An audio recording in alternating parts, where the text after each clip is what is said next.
Hi, welcome to the video where I'm going to be talking about the value of biodiversity for human beings and the cost that is impacted when we lose it. This is actually useful for the Humans and Biodiversity series because both of these objectives are going to be addressed. And I think that they are interconnected. That's why I'm doing them together, because every time you talk about what you gain, if you don't have it, you automatically would lose that benefit. And therefore, as I discussed the ecological services which the biodiversity provides for us, every time I talk about what is good about having it, I will also talk about what is to be lost without it. And however, this is also useful for a playlist on ecosystems biodiversity because it has a similar objective on the impacts of diversity on human beings. So I will include that video there as for that playlist as well. So instead of recording it twice, it will show up on both content assessments. Biodiversity is very important. We are connected to the food web of our planet, and so we rely directly in it. We are part of it, and everything we do to it affects us. It sends cascade effects. Every extinction that we cause, every thing that we pollute, causes an outcome of a loss that comes back and feeds to us. So ecology is all about these connections. But you may not realize all the different things that the biology does for you, that the world's support systems do for you. So you see in these sci-fi movies, they call it life support systems. We are on spaceship Earth, and that spaceship does so much to keep us alive. And let's talk about what those are. So the first type of ecological service is this idea of provisioning. That means that we get materials from the earth that helps us survive, right? Material benefits that actually helps us. So that's obvious, like food, right? From the planet, whether we're hunting or gathering or planting in it, we need the biodiversity of the world in order to feed ourselves. If the fisheries of the world were to be gone, thousands and thousands of people that rely on it would not be able to survive. Millions of people in this planet get their protein from the sea. So without it, you wouldn't have that. Without the wood, you wouldn't have the biofuel that we use to actually burn and keep people warm. And you also wouldn't have materials necessary for construction or paper. Without pollinators, right, you wouldn't actually have the ability to have an easy way of planting or doing agriculture, right? Because pollinators do the job for you. Without them, you would lose all of that.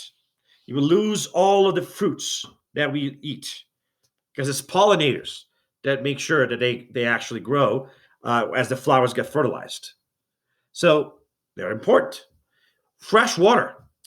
Millions of people in the world are now in a situation of water scarcity where they have to travel far from where they live, and getting water has become a thing that consumes half their day.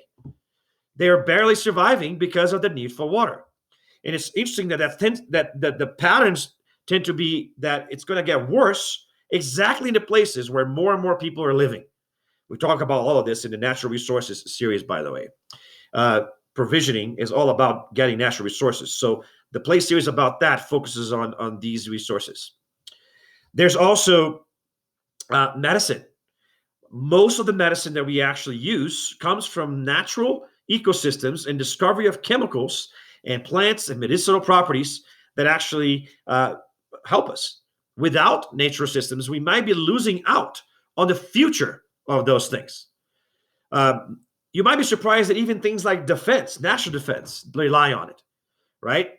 From literally ecological structures that create barriers against invasion to actually having the inception of ideas for technology. Lots of times we inspire our technology based on what life does, like sonar, right? And that is important. We barely have scratched the surface of the variety that exists in the oceans and in forests of the world. God knows what are the discoveries we're going to be making about how to stop disease from spreading with medicines and how to create new technologies inspired by what life does. And there's also the role of energy, right? Because life forms produce photosynthesis, which is what makes the food that keeps us alive. So we need the ecosystem to keep us going. And that's the most obvious role. But you might not realize there are some other roles, like the regulating role of the ecosystem. Regulating services are the ones that cause benefits by regulating the actual machinery of life, keeping it going. That's what regulation is all about. So not only do we get these resources, we also get the ability to maintain everything that allows life to be possible. Life maintains itself at the ecosystem level. So, for example, air quality, right? Without plants, the air quality would be much worse. Same thing with water quality. The filtration of water is done by bacteria, plants, algae living in the water. So without their role, water will become more polluted and we will lose even more water than before. Water runoff is also controlled by life. The amount of water that flows is affected by the life that takes it. And it's affected by roots of trees that actually keep the soil in place. You take away those trees because of, say, a deforestation of a fire, you open yourself up for an opportunity to have more landslides, more erosion. And with erosion comes deposition, sediments placed in a place that they weren't supposed to go to. When wolves were taken from the Yellowstone Park and went extinct from the Yellowstone centuries ago, it changed the entire ecosystem, even the way the river flows. You put the wolves back, it restored that balance. So life literally controls the flow of water and the rate of erosion and where the sediments get placed. So when you take life away, you might end up losing the beaches because of all the wave erosion going rampant without new sediments being deposited there, because it changed things the way they're headed due to that. You plant a dam, and now you stop the river flow. You stop the erosion that it used to do. You stop everything that it used to provide, right? So losing water or messing with ecosystems can change the way the water flows in this planet, and therefore its availability, right? Which goes back to provisioning. Climate. Carbon dioxide is trapped by the atmosphere thanks to the effect of plants and algae. Without these photosynthetic life forms, the carbon cycle would be going out of whack, and we would have a greenhouse gas even more in the air, causing an increase in greenhouse effect in the global warming, which causes another series of problems like more storms, heat, drought, famine, right? So that also matters.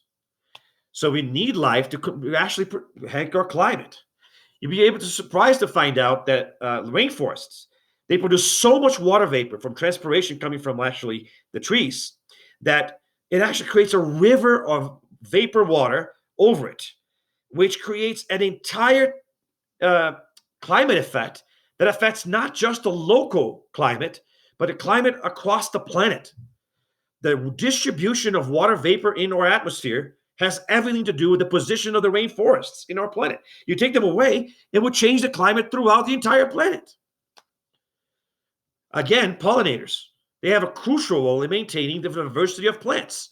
So if you take away the pollinators, the diversity of plants will suffer. Control of disease. That's the one that surprises people too. So biodiversity, maintaining a diverse ecosystem across the world, helps us make sure that pests don't go away from where they are and don't spread all over the planet. And when they do, they actually act like invasive species, which damage the biodiversity even more. So the same thing applies to pathogens. All of the emerging diseases which are causing problems, like in 2020, you had that COVID crisis, where I'm recording the video right now, it's happening. And that's because our contact and destruction of natural ecosystems, putting us in close contact with host species, such as bats and monkeys, that may have viruses that we don't have the ability to fight. And that's going to keep happening as we keep destroying ecosystems and allowing them to spread all over the world. The ability of the ecosystem to remove waste. So the pollution that we make it dissipates throughout the ecosystem, right? So the solution for pollution is dilution, is what they say, right? It will spread out, don't worry. But we are living in a spaceship. Eventually it will get too dirty. Except we have natural filtration systems like the Everglades, in Florida. The actual rate of water flow and the purity of the water all depend on the actual the grass that actually grows in the Everglades. You take away that, it would change the flow of the water, it would change the quality of the water, and they tried for agricultural purposes to shift it to agricultural land, but then they found out that the water wasn't working anymore, and they couldn't support the agriculture because they were losing that ability of the ecosystem to purify and maintain the normal flow of water, right? So you got more salt water intrusion, you get less purification of the water because of the changes that were made. So everything comes with a cost, right? And the regulation effects of the ecosystem are very, very important. This one might surprise you, making you survive disasters. When earthquakes happen, they can lead to landslides. And when there's a lot of rain and flooding, that could also lead to mudslides. And those kill thousands of people. And guess why they tend to happen more? Because people do deforestation and cut down trees, or make a wildfire happen, a human-caused wildfire, and it kills a bunch of trees. And now, as soon as it rains or an earthquake happens, you have a landslide or a mudslide, killing even more people. But if you had a life, you would have protection against that. The hurricanes, when they hit the shoreline, there's barrier islands, which are produced because mangrove trees grow and actually trap dirt and soil and sand that are carried by ocean currents, creating whole barrier islands near the edge of the continent. You take away those natural ecosystems of grass and mangrove, the barrier islands get eroded away, and the next hurricane that comes or massive storm will actually cause flooding and destruction across the shoreline. But if you protect those ecosystems, you have the protection that the barrier islands gives you, and the storm surge and flooding will be reduced. The global climate change is causing effects throughout our world, and that is because we have taken carbon dioxide that used to be trapped in fossil fuels that were supposed to stay there for millions of years and pumped all of it in the atmosphere all at once. The life forms aren't be able to keep up with it. And because of that, now you have other climate effects like more drought, more heat strokes, right? Heat waves. You have more bad storms, loss of biodiversity, more diseases spreading because of it. So it's a massive chain effect because we destroyed the quality of life, right? And we affect the ecosystems doing that. So regulation is a very important role that we don't even realize how much we are protected and maintained. So I think of it as we are in a spaceship, and there's food in the spaceship, and we use it from the spaceship itself. But the spaceship also has systems to keep the spaceship itself working. And when we hurt the systems, it will hurt the ability of the ecosystem to maintain itself. Which brings me to the idea of support. Supporting systems, or ecological services, are those that maintain everything else. So the regulating effects of the ecosystem are only possible because of the supporting ones. And that's why in this graph right here, they put it in the middle. You wouldn't have any provisioning, any cultural, or any regulating effects without the supporting things. And examples of that are productivity, which is plants doing their job and doing photosynthesis. So if you didn't have that, you wouldn't have the food because the plants aren't doing their job. Without bacteria and decomposers recycling nutrients, the quality of the soil would be compromised, which of course would make life not be able to grow and not be able to regulate or provide. Soil formation also depends on the rate of erosion, which, like we said, depends on life. Water cycle depends on life. Like I said, the plants in the cause transpiration, and animals do the same thing. And we also have production of water through cellular respiration. We also have water being used by life forms and regulated in the water flow, everything that I said when I was doing the regulation. But the water cycle itself, the way the water flows through our planet, has everything to do with life. The cycling of nutrients. Without bacteria, you wouldn't have a nitrogen-rich atmosphere. You wouldn't have the breakdown of organic matter and waste into nitrates and nitrites, which are the actual nutrients that plants need to do their job. And you would have gathering of toxins in the ecosystem without the roles of those organisms. So nutrient cycling is a very important role that they also provide.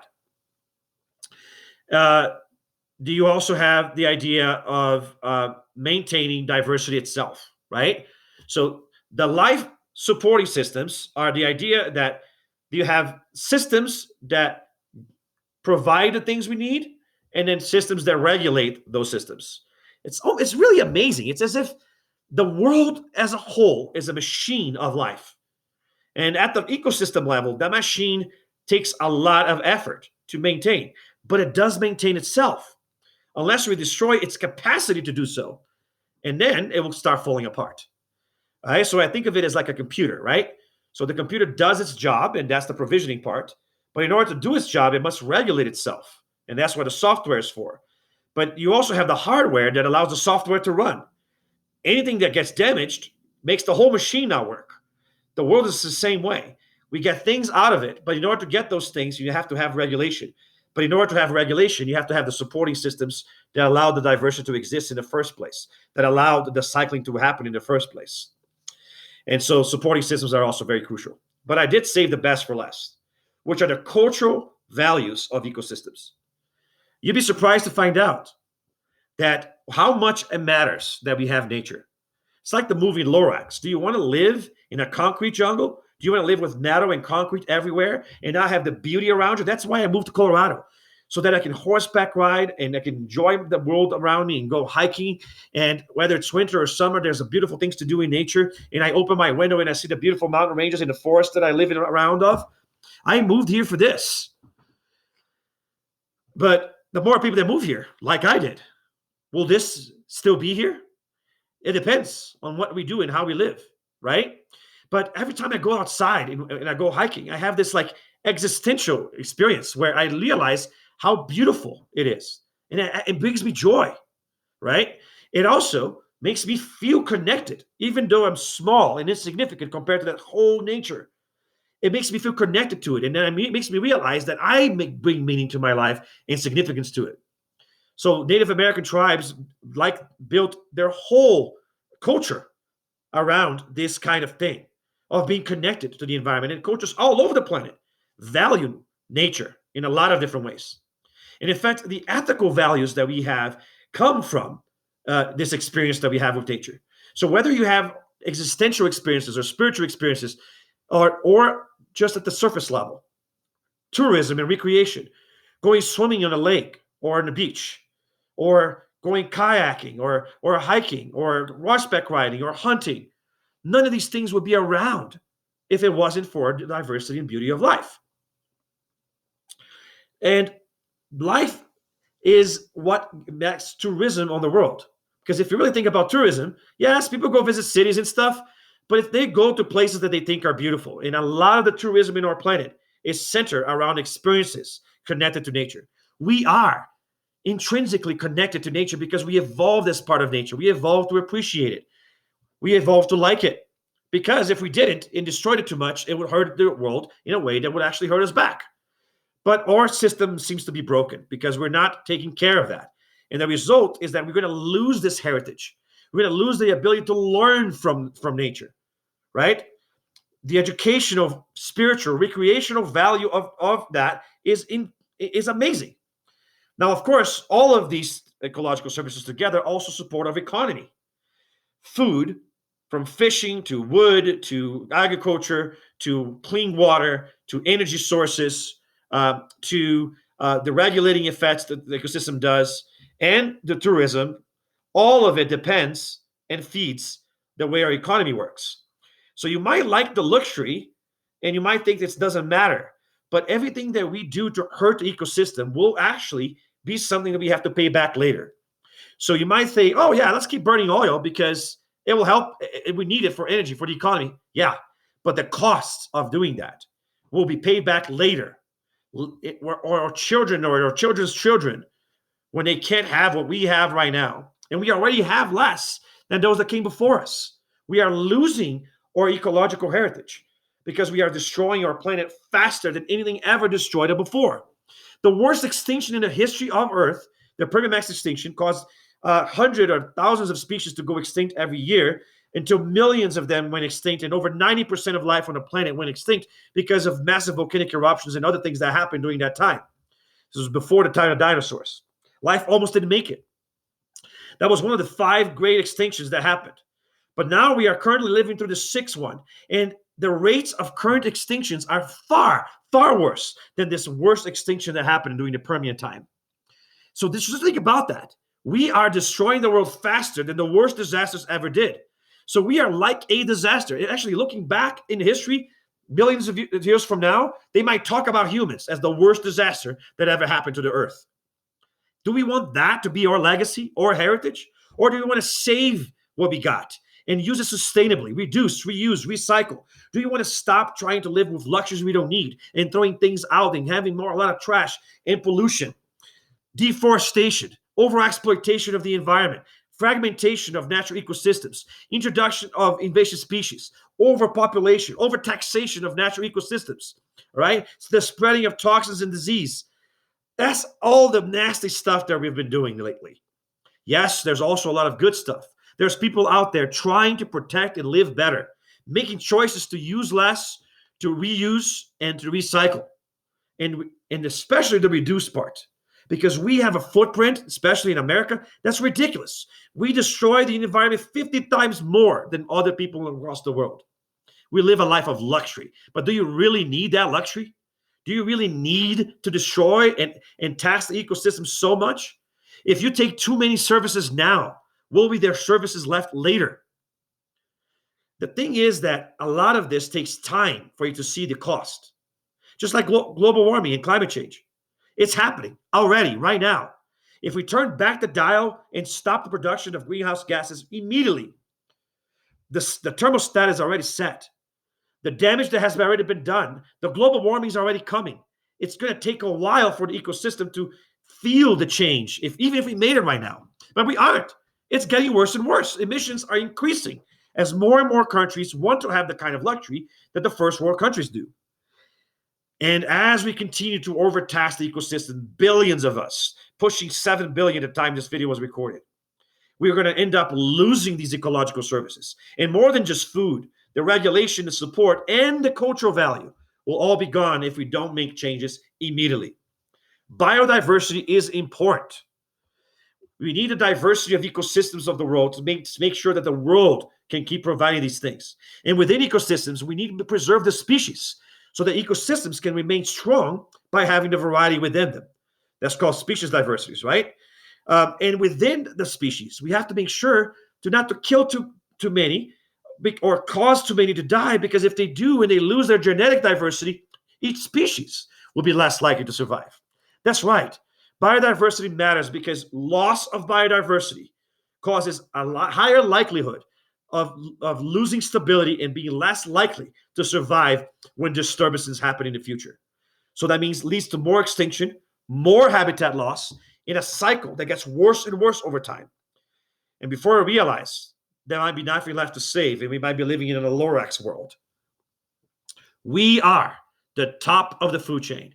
We will not survive this natural disaster. We won't make it because we are the top. So if we destroy the bottom, how are we going to survive? You may have not realized before this video how many things the world provides to you. Nature is too important to be forsaken. It should be a priority. It's more important than the economy. It's more important than jobs. Because right now, we might need these things. But if we think only about jobs and economy right now, we won't have jobs and economy or even lives in the future.